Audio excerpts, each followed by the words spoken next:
Shabbat Shalom, everybody. It's the bear, and we are reading the good word. We are in Leviticus 19 this morning. I have been continuously getting all the questions about Bear, what Bible do you use? Go to the YouTube search bar, put in Bear Independent Bible, or search my channel for Bible. Or you can go into the Shabbat playlist, which, yes, there's a Shabbat playlist. In that playlist, we start at Genesis 1, or we have videos starting in Genesis 1 and working all the way up to here, Leviticus 19. As well as there's several readings of Proverbs and Psalms and Habakkuk, who is a minor prophet, and New Testament stuff as well. So, but in that playlist is what Bible does Bear use, and I explain the scriptures at www.isrindiasierra-romeo-messianic.org. It's a blue book with silver letters. That's the one that I use. So, Shabbat Shalom, everybody. My Hebrews, my Shalomi homies. Good to have you guys here. We are going to get into Leviticus 19. This is, dare I say, the Old Testament version of the Sermon on the Mount. There's a lot of one-liners in here. And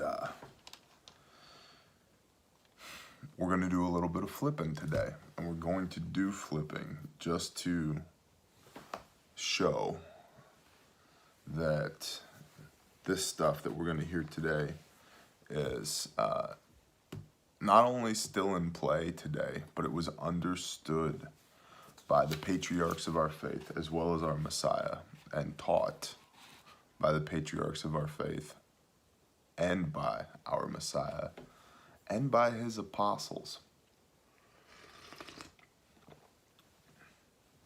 Not opinion, not conjecture, right here in the Bible. I also needed a couple of words from the King Jimmy, so I busted out this is the new King James Version. This is one of my earlier Bibles. So, and I now have, I believe it's 11 different translations under this roof, and I love it. I was recently given another Bible by another brother, the Hallelujah translation.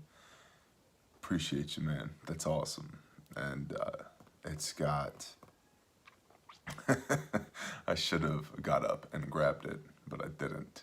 It's got a smaller book that comes with it with all the names in Hebrew and their pronunciation and what they mean.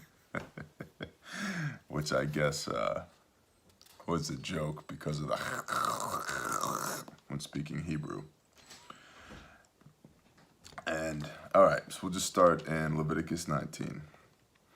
And Yahweh spoke to Moshe, the Lord spoke to Moses, saying, "Speak to all the congregation of the children of Israel."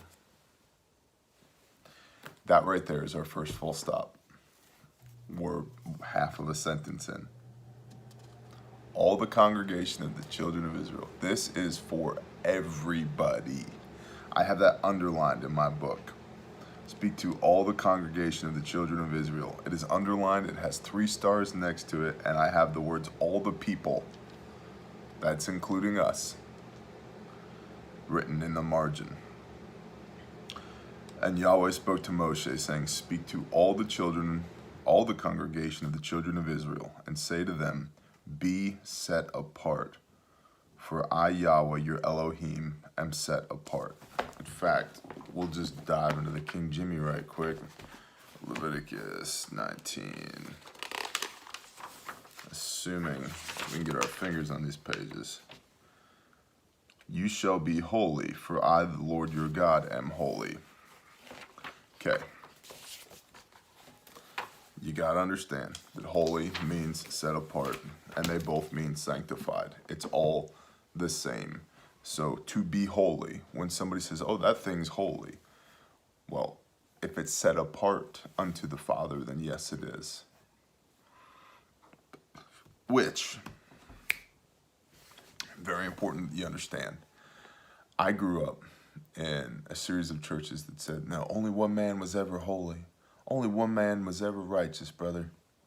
Wrong. Wrong. That's completely extra-biblical. That is nonsense. Righteousness means doing what the Father commands you to do, which is the end of Genesis 6, the beginning of Genesis 7. And Noah did all that God commanded him, and he was righteous. That's the biblical definition of righteousness. And so, yeah, it's entirely possible for more than one man to be righteous. It's not easy, but it can be done. And then holy means set apart, meaning you're in the world, but you're not of it.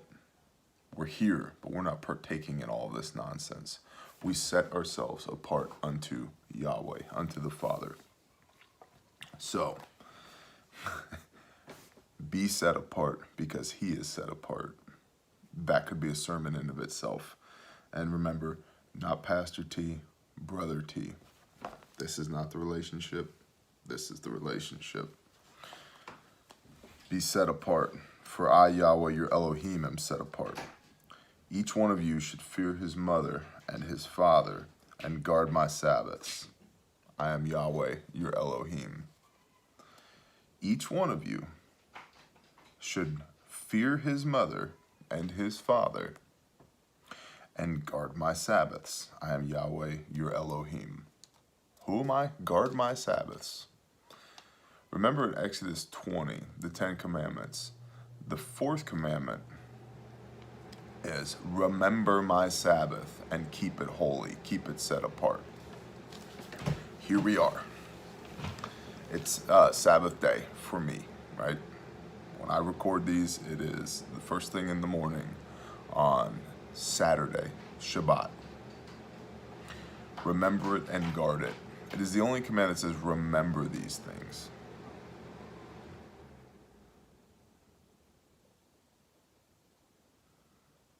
Do not turn to idols. Do not make for yourselves molded mighty ones. I am Yahweh, your Elohim. He's reminding us. Who said this? God. Okay? This is not the law of Moses. And Yahweh spoke to Moshe. Okay? These are the words of our Creator, and we would do well to remember that, as would the church that claims authority through the Father, yet completely blasphemes his teachings. Okay. And when you slaughter a slaughtering of peace offerings to Yahweh, slaughter it for your acceptance. Meaning it should be good with you. When you slaughter a slaughtering of peace offerings to Yahweh, slaughter it for your acceptance. I don't want your junk. If it's not good enough for you, it's not good enough for me. It is eaten the same day, you slaughter it, and on the next day, and that which is left on the third day is burned with fire. So if it is eaten at all on the third day, it is abominable. It is not accepted. Now, I want to go back just a little bit. Stick a page or a finger or something here at Leviticus 19. Let's go to 1 Peter 1:13. And if you're not sure where 1 Peter 1:13 is, it's in the New Testament, and it's not very big, and it's very easy to flip past.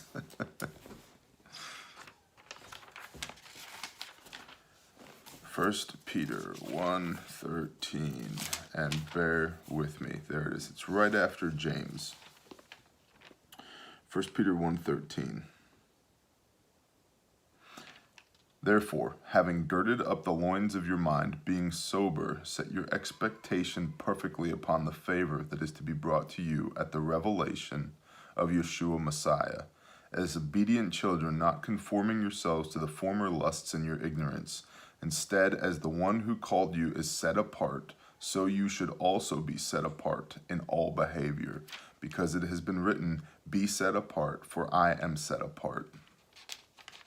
This is a letter of Paul to Peter, who's clearly quoting Wa'ikra,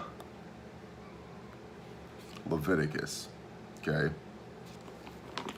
Here we are in Leviticus, Wayikra 19. The very first passage here. Say to them, be set apart, for I, Yahweh, your Elohim, am set apart. This was understood by these people in the New Testament. And we need to just continuously re-examine this concept that, well, we don't have to do those things anymore. They didn't do those things anymore. They had the grace of Yeshua, blah, blah, blah, blah, blah, blah, blah. Guys, they knew. They conducted themselves appropriately, to my understanding. They had the whole Bible approach. Because remember, at the time, they were writing letters to each other. The scriptures were the Old Testament, okay? There was no Bible.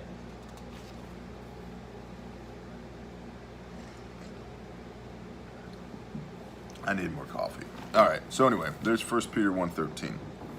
Now, okay.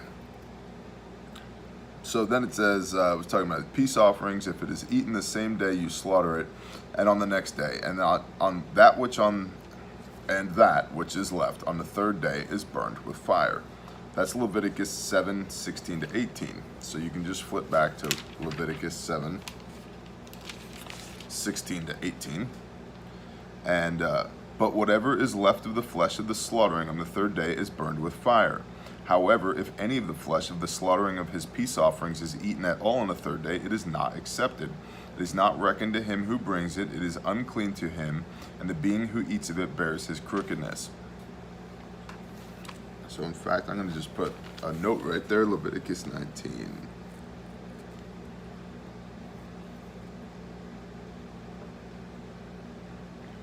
Leviticus 19, 5 to 8. Okay.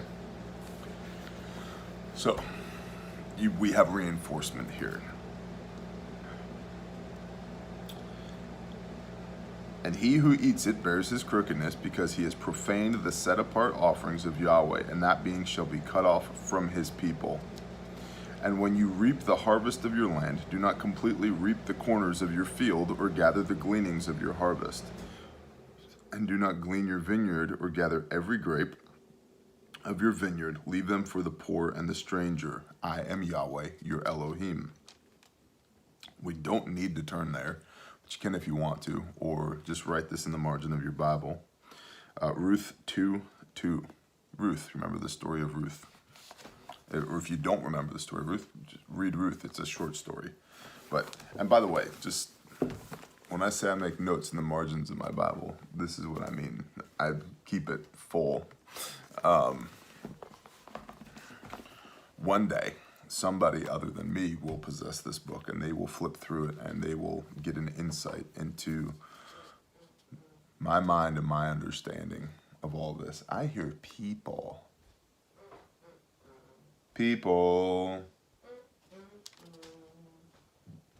humming the Wheels on the Bus song. Good morning, Mama. Is the baby awake? Oh no, the baby's awake. She woke you up. I might have to relocate if I... Oh no, I hear it. I hear her. It's time to run. We'll do some editing right now. Okay, let's try this again.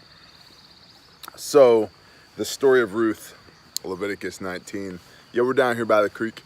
It's amazing. It's tremendous. I feel like I can actually use a little bit more of my voice out here, so that's good. Story of Ruth. Yeah, so you can go read Ruth 2:2. You don't need to flip there. And then here we go, 1911. 1911. Do not steal, do not lie, do not deceive one another. You might go check out Exodus 20. On that, do not swear falsely by my name, and so profane the name of your Elohim. I am Yahweh. More Exodus 20. We could also go Colossians 3:9, which we will. We'll do some turning. And if you're curious about where's Colossians, it's in the New Testament, and it's tiny. Colossians 3:9. Come on. Come on, fingers. Thessalonians. Colossians. There we go. It's before the Thessalonians. Colossians 3:9. Do not lie to each other, since you have put off the old man with his new practices. Yep. And have put on the new one, who is renewed in knowledge according to the likeness of him who created him. So they understood here Yeshua as Messiah as pathway back to the Father. So I have a note in here, Leviticus 19:11, here in my book next to Colossians 3:9, because they tie back and forth together. Imagine that. Who'd have thought? Okay. Do not oppress your neighbor or rob him. Can you imagine? Bad neighbor. No. Hold on. There we go. Now we're at the right height. I also feel like I'm going to sneeze. So if I sneeze at any point, I apologize. Guys, all kinds of issues this morning. That's not good. Right there. There we go. If I sneeze, I sneeze. Do not oppress your neighbor or rob him. The wages of him who is hired is not to remain with you all night until morning. Meaning pay the man. If you owe him, pay him. Do not curse the deaf or put a stumbling block before the blind, but fear your Elohim. I am Yahweh. Do no unrighteousness in right ruling. Do not be partial to the poor or favor the face of the great, but rightly rule your neighbor in righteousness. What is righteousness? Righteousness is the doing of the law. So rightly rule your neighbor in the doing of the law. Don't favor him either A, because he's poor, or B, because he's rich. You do what's right. And so again, James 2. Let's go to James 2. Where's that? Oh, it's over here in the New Testament. It's one of them little books. We'll find it. Peter, Hebrews, more Hebrews, Titus, Philemon, not it. Come on, fingers. Timothy. Come on, fingers. Thessalonians, Colossians, Ephesians, Galatians, Corinthians, Romans. Will we find it? It's entirely possible we don't find it. Here. James. There it is. James. James is over here next to, or right after Hebrews, which is where I thought it was. I couldn't remember which side of Hebrews it was on, and then I completely missed it. Read your Bible more. Yeah, sorry. James 2. For if there should come to you in a meeting place a man with gold rings and a splendid robe, there should also come a poor one dressed in rags. And you pay attention to the one wearing the splendid robe and say to him, you sit here in a good place. Say to the poor one, you stand there, or sit here at my feet. Have you not discriminated amongst yourself and become judges with wicked thoughts? Listen, my beloved brothers, has Elohim not chosen the poor of the world, rich in belief, and heirs of the reign that he promised to those who love him? But you have shown disrespect towards the poor man. Do not the rich oppress you and drag you to the courts? So we got some more of this here in James 2. Particularly, James is talking about showing favor to the rich men, and this is in the context of the Pharisees, these people who had made a religion out of service to the Father, had adulterated the spirituality of the Father and turned it into a religion rife with the traditions, doctrines, and dogmas of man that were more or less a bunch of nonsense and had nothing to do with the word of the Most High, which is what Yeshua came to rail against. That is what he came to destroy, was the works of man interfering with his Father's word, not his Father's word. Another story for another time. But James here is talking about how these guys would, these Pharisees, there was a tradition or a way of doing things in the temple that they'd, oh, this guy's got lots of money. We'll put him right here, right in the front row, so he has the best seat in the house. No, he said, don't discriminate against the poor. Conversely, we don't overcompensate when somebody's poor either. We help, but we don't don't go too far, right? And I think part of that there is we want to help, but we don't want to keep somebody in a less than ideal situation, right? By over helping. Another story for another time. Okay, flip back. Leviticus 19.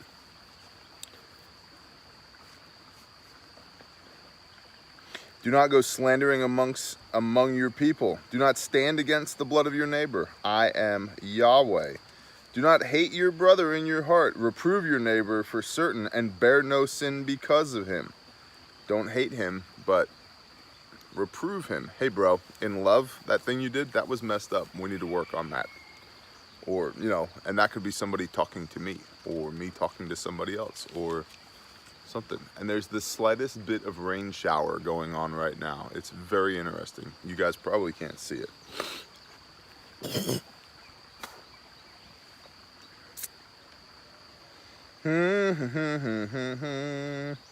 Luke 17:3. Yes, Luke 17:3. Like I said, this is kind of like the Old Testament Sermon on the Mount in that there's a lot going on here. There's a lot of flipping, but it's worth seeing. Luke 17:3. And with that, I'm going to quit apologizing for the cross references. Luke 17:3. Take heed of yourselves. If your brother sins against you, rebuke him, and if he repents, forgive him. And if he sins against you 7 times in a day, and 7 times in a day comes back to you saying, I repent, you shall forgive him. Luke 17:3. This is Messiah talking. And he said to the taught ones, it is inevitable that stumbling blocks should come, but woe to him through whom they come.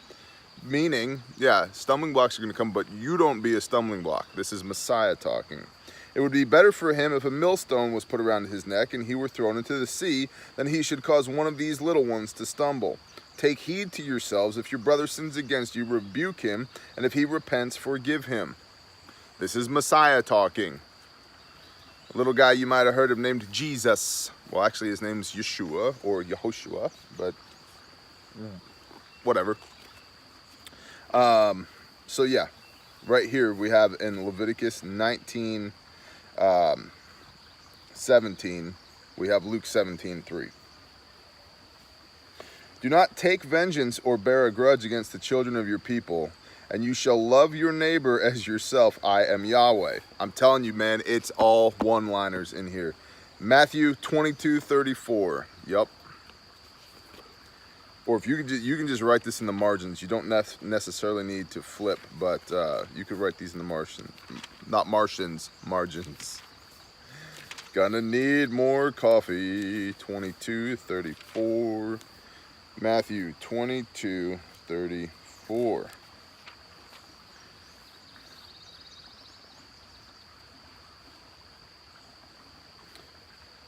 But the Pharisees, having heard he had silenced the Sadducees, you know why the Sadducees were what their issue was? They didn't believe in the resurrection, and they were sad, you see. I heard that, I don't even know where. It's almost like so punished that I should just rebuke it from my memory. Oh well. But the Pharisees, having heard that he, Yeshua, had silenced the Sadducees, were gathered together. And one of them, one learned in the Torah, did question, trying Yeshua, and saying, Teacher, which is the greatest command in the Torah? And Yeshua said to him, You shall love Yahweh, your Elohim, with all your heart, with all your being, with all your mind. This is Deuteronomy 6:5, which is immediately after the Shema. Shema Yisrael, Yahweh Eloheinu, Yahweh Echad. Hear, O Israel, Yahweh is our God, Yahweh is one, which is Deuteronomy 6:4. Okay? This is the first and greatest command, and the second is like it. You shall love your neighbor as yourself, which is Wa'ikra 19:18, Leviticus 19:18. So this is Messiah rebuking the freaking legalists with his Father's word. So you should make a note right here. Levi 19:18.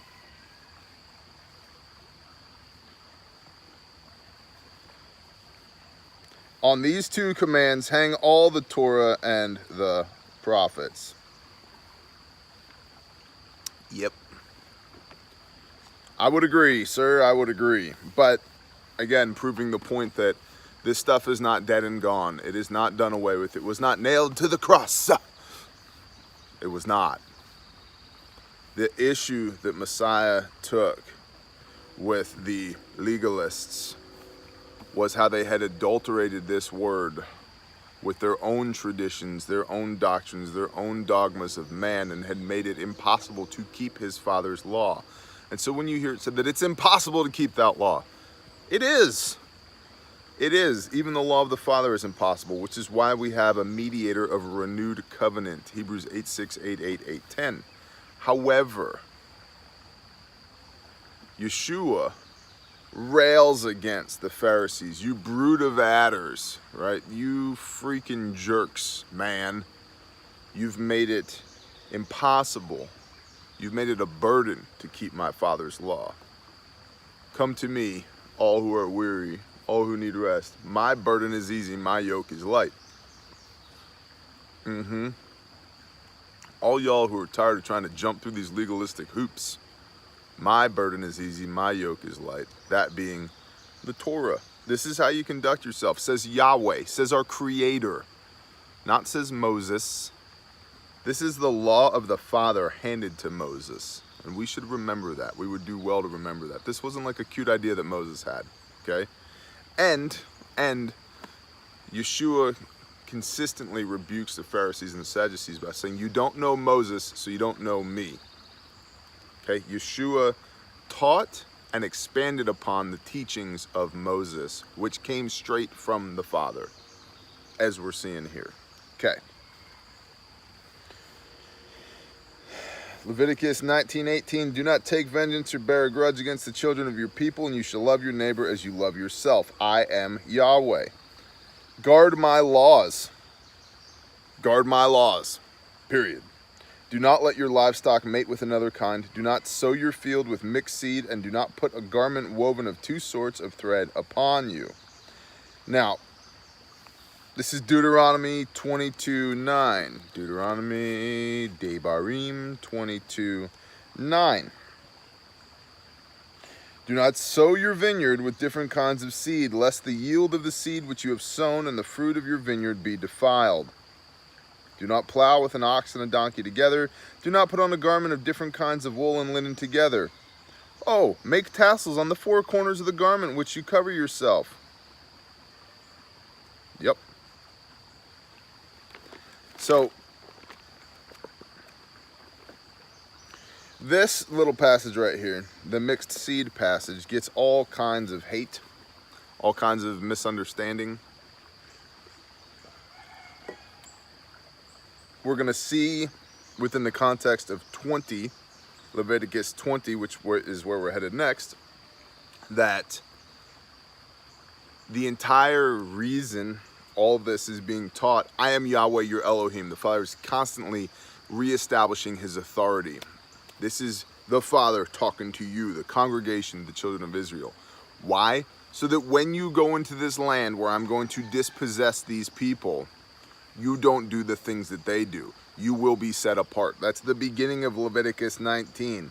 Say to them, be set apart, for I, Yahweh, your Elohim, am set apart. Don't do the things that these heathens do when you get onto this land. Okay? Including these things right here.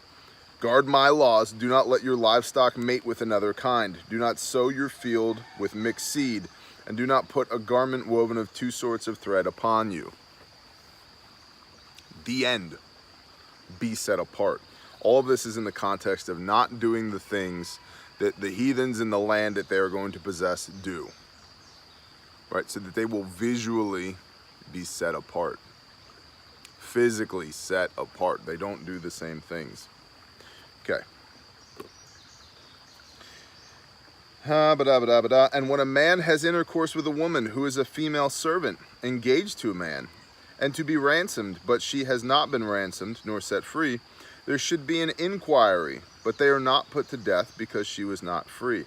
basically saying that there's a different Torah, a different instruction for if a man has sex with a woman who is a servant,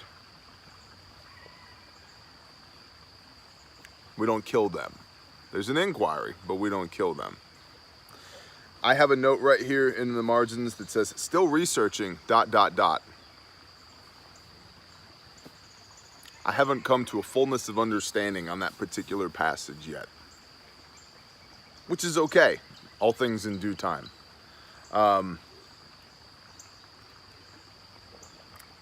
There's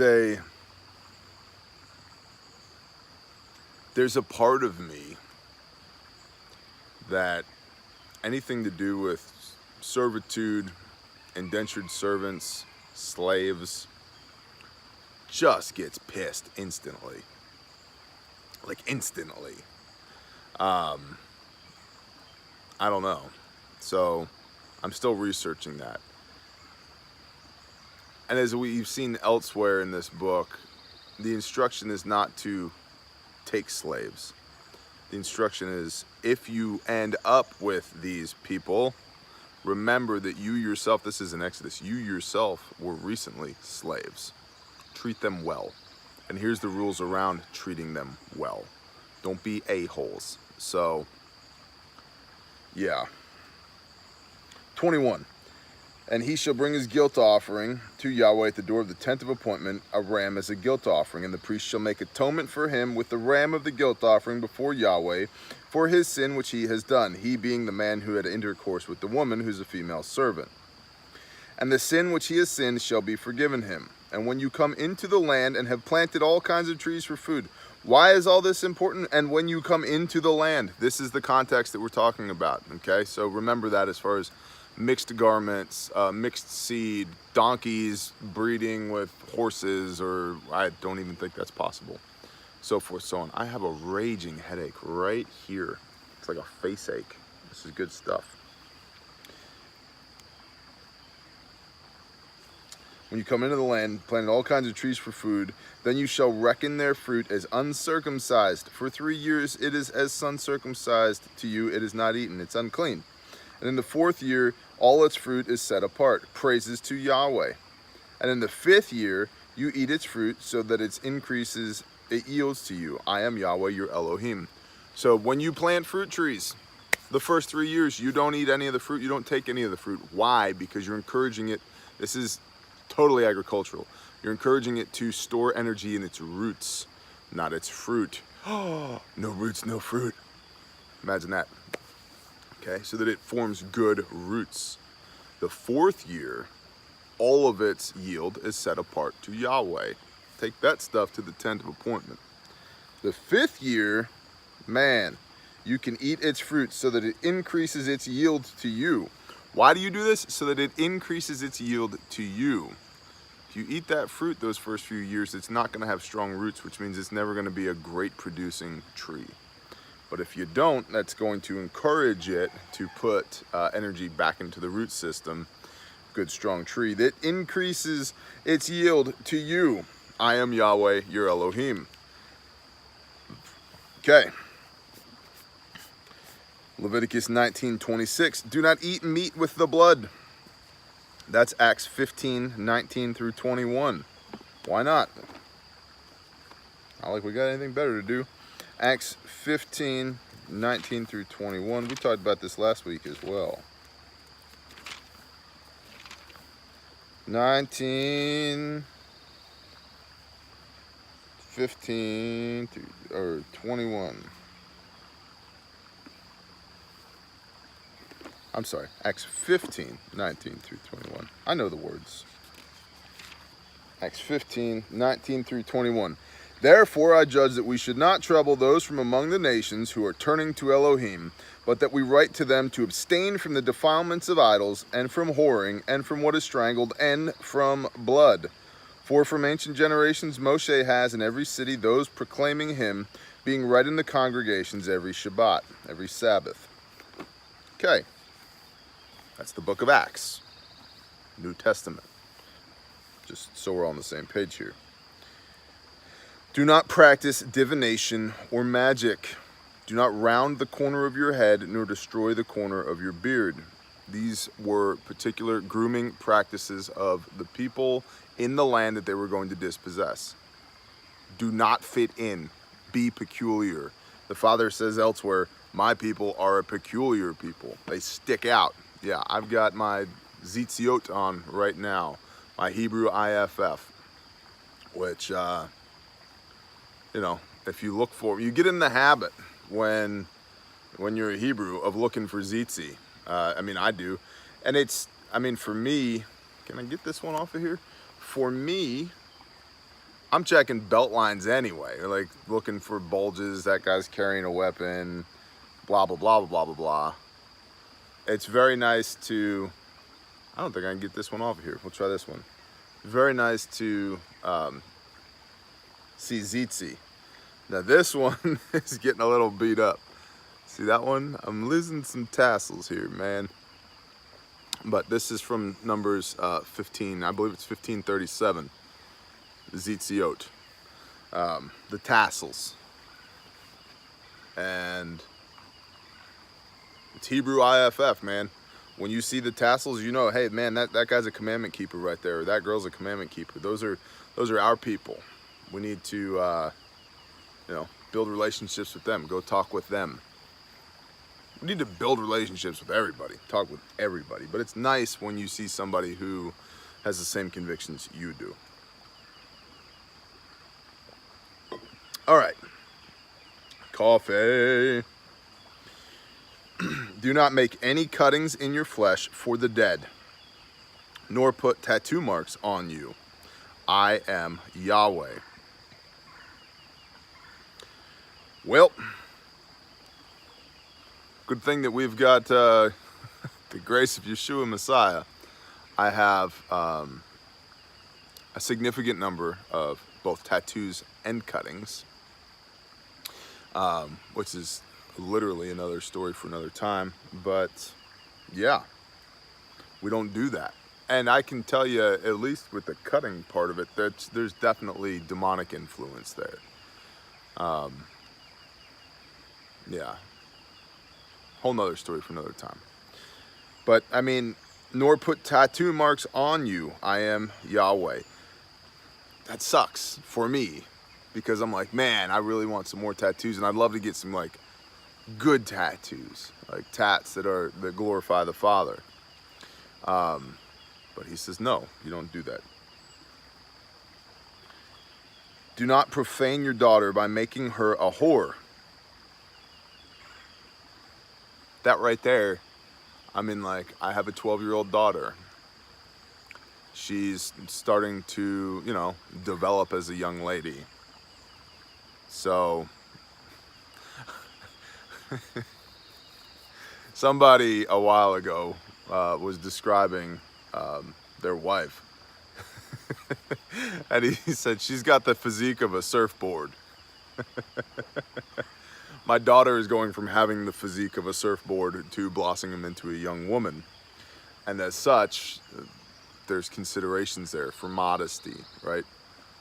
And like she was wearing a pair of shorts around the house, and I said, honey, those don't leave the house. And in fact, I don't really even like them in the house. Like, those are gonna need to go away, because she's tall too. Her legs are like 12 foot long.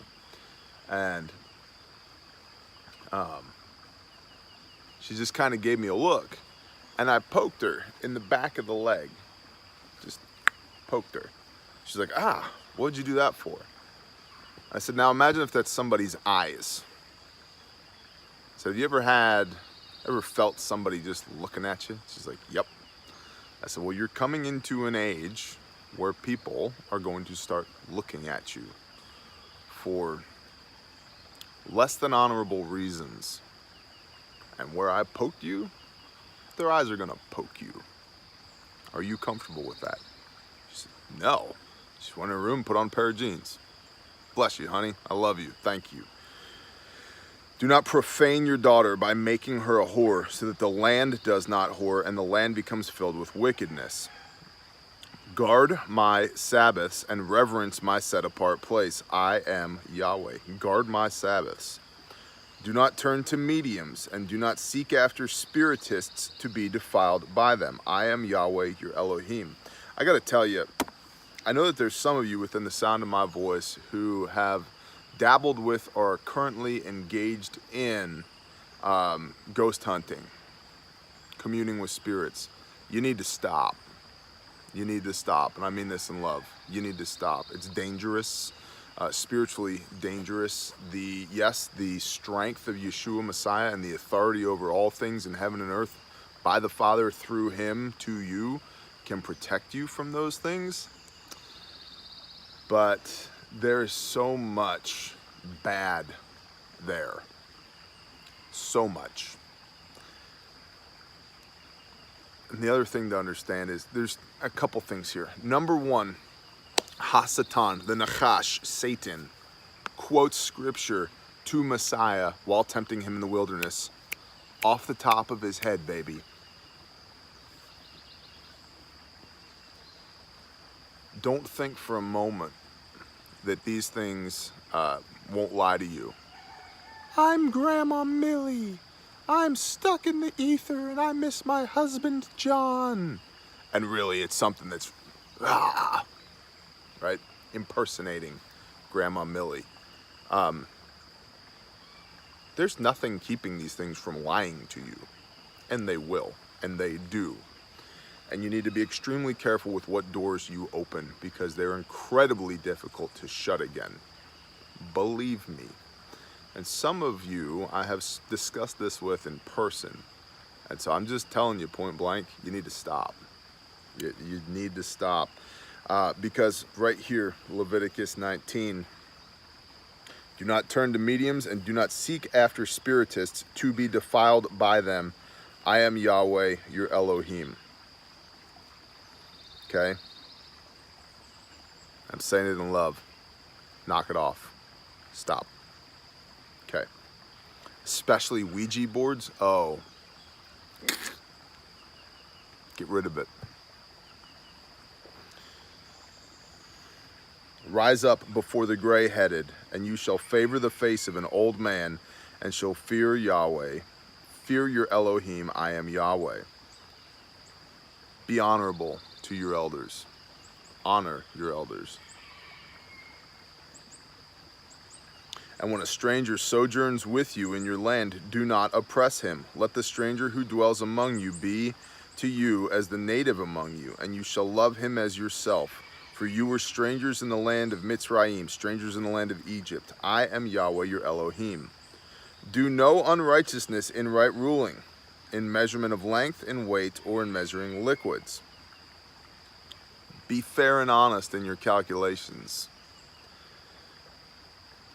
Have right scales, right weights, a right ephah, and a right hin.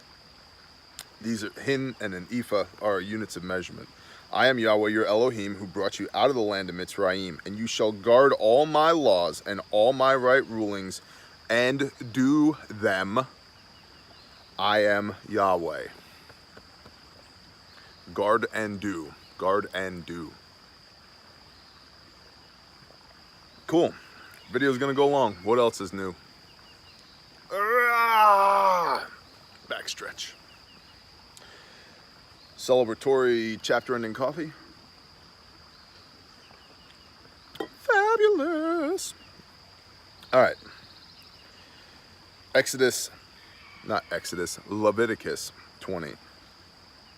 And Yahweh spoke to Moshe, saying, say to the children of Israel, any man of the children of Israel or of the strangers who sojourn in Israel, who gives any of his offspring to Molech, shall certainly be put to death. We talked about this last week.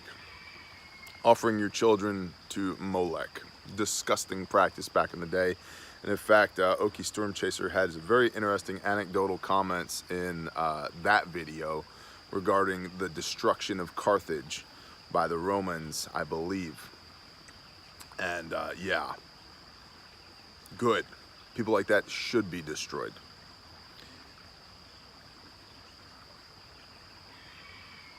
Say to the children of Israel, any man of the children of Israel, or of the stranger who sojourns in Israel, who gives any of his offspring to Molech, shall certainly be put to death.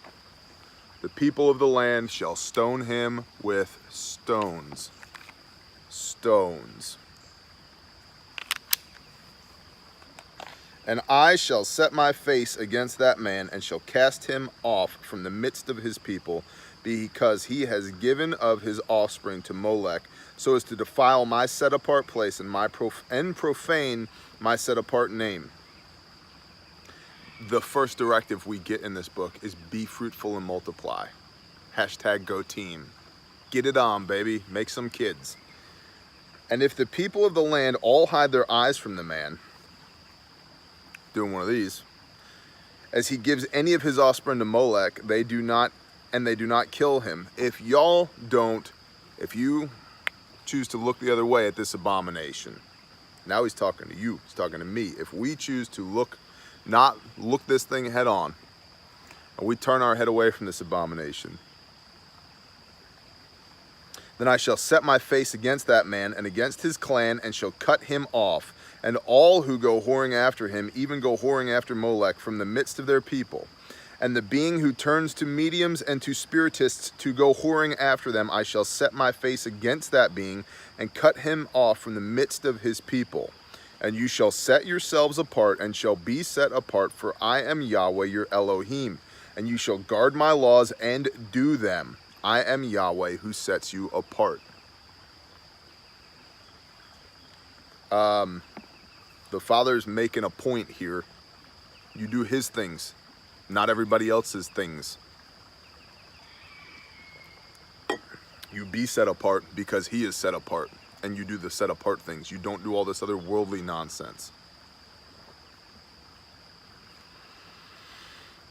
For everyone who curses his father or mother shall certainly be put to death. He has cursed his father or his mother, his blood is on him.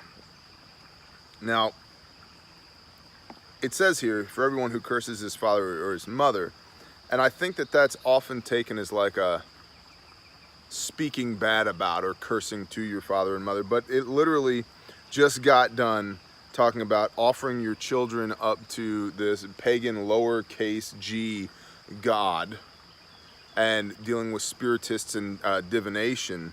I think it's talking about spiritual cursing in the context of the passage, right? Anybody, if you're setting a curse upon your father or your mother, you should be put to death. That's ridiculous. You don't curse your father or your mother. That's absurd. So, his blood is on him. And a man who commits adultery with the wife of another man, who commits adultery with the wife of his neighbor, the adulterer and the adulteress shall certainly be put to death. And the man who lies with the wife of his father has uncovered the nakedness of his father. Both of them shall certainly be put to death. Their blood is upon them.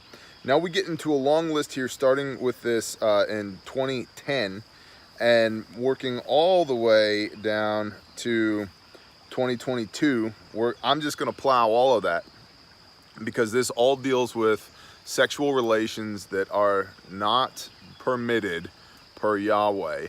But all of these things are being done in the land that they are going to possess. We are in the world, not of the world. We do not do these things. So, and a man who lies with the wife of his father has uncovered the nakedness of his father. Both of them shall certainly be put to death. Their blood is upon them. And the man who lies with his daughter-in-law, both of them shall certainly be put to death. They have made confusion. Their blood is upon them. And a man who lies with a male as he lies with a woman, both of them have done an abomination. They shall certainly be put to death. Their blood is upon them. And a man who marries a woman and her mother, it is wickedness. They are burned with fire, both he and they, that there be no wickedness in your midst. Now, I think this is a really important time right here, just for a hot minute. I said I was going to plow these, but the Spirit has hit me, A, to throw something at these dogs that they go away. Hey! Go lay down. And B, every one of us should be thankful every day for salvation through Yeshua Messiah. Because every one of us has sinned. And the wages of those sin is death, as we can see right here. Okay? We all have failed and fallen short of the glory of the Most High. Thank you for Yeshua, that we're not on the hook for our actions, okay? Absolutely. This does not mean that we go kill the adulterer, that we go kill the homosexual, that we go kill the guy who slept with his daughter-in-law. That's not what this means. This means that doing these actions is a sin. And sin is 1 John 3:4, transgression of the law. It does not mean that we go stone them to death. What it means is that they are deserving of death. If they believe in Messiah and they repent of their sin, that sin is removed from them as far as the east is from the west. Non-issue. Non-issue. In the eyes of the Most High, it's a non-issue. And I think there's a lot of times there's a huge struggle between the worldly and the otherworldly, because to the Father, it's non-issue anymore. That's been taken care of. But for us, we're like, how could this not be an issue? You slept with my wife. I want to kill you. I'm going to stone you to death. Right? There's a disconnect there for sure, because we are petty and foolish and short-sighted, and we get hurt, and it doesn't mean that we shouldn't get hurt. But through Messiah, there's a way, there has been a way made for all of this to be redeemed. So just get that straight. I'm not advocating that we do harm to anybody. So, okay.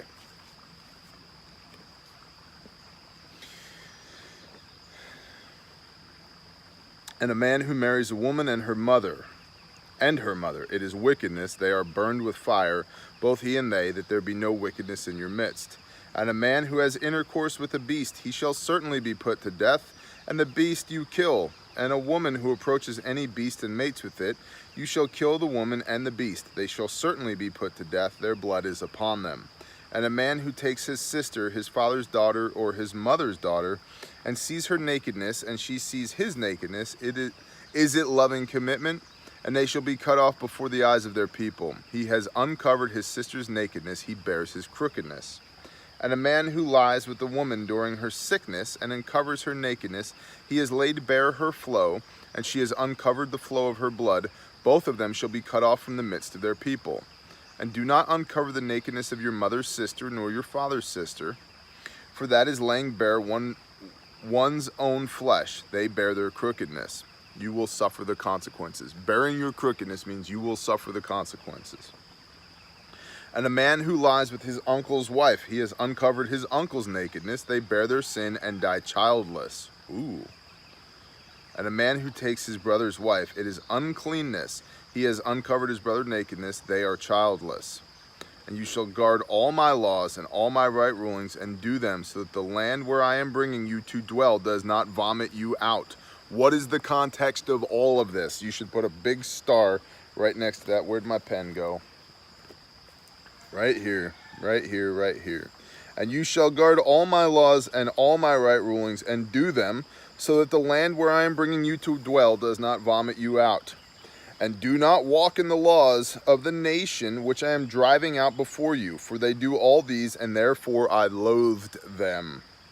But I say to you, you are going to possess their land, and I myself give it to you to possess it, a land flowing with milk and honey. I am Yahweh, your Elohim, who has separated you from the people. And you shall make a distinction between clean and unclean beasts, and between unclean and clean birds, and do not make yourselves abominable by beast or by bird or whatever creeps on the ground, which I have separated from you as unclean. Leviticus 11, meaning that you're going to go in here, you eat what I told you to eat. Remember that. You eat what I told you to eat. And you shall be set apart to me, for I, Yahweh, am set apart, have separated you from the peoples to be mine. And a man or a woman in whom there is a medium, or who there are spiritists, shall certainly be put to death. They are to stone them with stones, their blood is upon them. And that is the end of 20. So 3 times between 19 and 20, we have this admonition of no mediums, no spirits. Elsewhere it said, or in different translations, you shall not suffer a witch to live. I'm saying this because I know that there's some of you watching. Please stop. Please stop. And when you stop, I guarantee you things are going to get sideways in your life. Absolutely. Strange, inexplicable, unbelievable things are going to happen. And that means you're on the right path. And a lot of it's probably going to be evil. You just pray to the Father for cover. But you got to stop, and you need to repent of that to the Father. Believe me, I've done it. You need to shed all of that and get away from all of that. There is not a thing that exists that does not fall under the authority of the Most High. Okay? You want to play with spirits, play with the Ruach HaKodesh. You want to see amazing things, see the hand of the Father. Right? You want to know power and authority? Welcome to Messiah. You need to get away from all these other things. You think something flying across the room is awesome? Lights flickering is awesome? How about healing the blind and the lame? How about removing the guilt that's crushing your soul right now? How about saving the entirety of human existence? How about filling you up with power and authority that you can wield so effectively as to change the trajectory of one's life, yourself or somebody else's?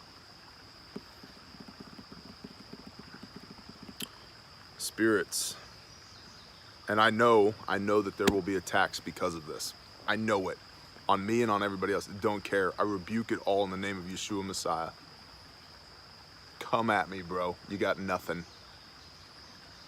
I know that there will be attacks, but spirits are just second-class citizens compared to the power and authority of our Creator. Don't do it. I'm begging you, stop. Please stop. And in fact, the next time I see you, we're going to have this conversation face to face. So, what is our takeaway in Leviticus 19 and 20?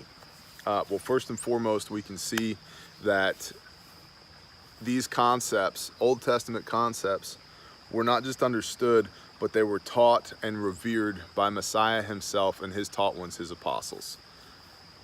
I've been saying that from jump, but I want you guys to see it in your own book, flipping back and forth. Number two, Yahweh sets us apart. The Father sets us apart. We are to be in the world, not of the world. We do not do the worldly things. We don't do it. It's an abomination. We profane his name. We do not act the way the world acts. We are to be a peculiar people. We are to be set apart. And with that, it's extremely important, getting back to the Hebrew IFF, identification, friend or foe, the Zitzi, when you set yourself apart, there can oftentimes be loneliness that comes with that, because you need fellowship. You need people to hang out with. If you find anybody that's like-minded, you need to hang out with them. You need to take the time to build context with them. You need to do the things. You need to forge those relationships, because we're being set apart for a reason. There is an appointed time for us. And I don't mean that with any kind of bravado. What I mean is that the Father is doing this for a reason, like he does all things. He is sanctifying and setting apart people for a reason, and we need to coalesce. These things, and this is, but just understand this, these are not nearly as forceful and effective as this is, okay? These are, I could poke you. I can really get some work done with this. We need to do this, okay? And understand that if you have this conviction, you've had this whole Bible conviction, if you believe in Yeshua Messiah, right? If you believe on his name and you love the Lord your God with all your heart, with all your soul, with all your might, with everything you've got, and you have a conviction to do these commands to the best of your broken ability, there's a reason for that. That's not an accident. And I get this question oftentimes, well, why did you choose to do that? I didn't choose to. This would be so much easier for me, lifetime, like as far as being in the world, easier to not keep Torah. Not that keeping Torah is hard, but the difficulty is in with interfacing with the rest of the world because we're set apart. Oh, sundown Friday, you don't handle money? Yeah, sorry, bro, because it says so in the Bible. What do you mean you can't party on Saturday? Well, it's not Saturday, it's Shabbat, right? You don't eat pork. Yeah, because it ain't food. Well, right? So it would be easier for me to not do any of this, according to the world, but it is so spiritually fulfilling, and it's for a reason. The Father doesn't do anything by coincidence. This is all for a reason. So if you find yourself here with this conviction to do this thing, good. It's not an accident. It's not a coincidence. And I would be asking the Father, why? What am I supposed to be doing for you? Literally that prayer. Father, what am I supposed to be doing for you? I have prayed that prayer many a time, and it has resulted in us doing this each week. It has resulted in us leading teams of people in Florida. It has resulted in me going up and talking to people that I've never met before and just having them absolutely melt. How did you know? Lay a hand on somebody and say, hey, I need to pray for you. What? I said, yeah, listen, this isn't going to make any sense, but the breast cancer is going to be fine. And they're like, what? Like, yeah. How did you know? I didn't. He does. We're being sanctified for a reason. Honor that reason and talk to the Father. What do you need me to do today? What's your thing for me to do today? And then do it. Guard his commands. Do his things. Guard and do. Guard and do. Guard and do. Shalom and blessings, y'all. We love you guys, and I'm thankful for this opportunity to meet with you guys each week and do this. And I pray you just have an awesome week. Shalom.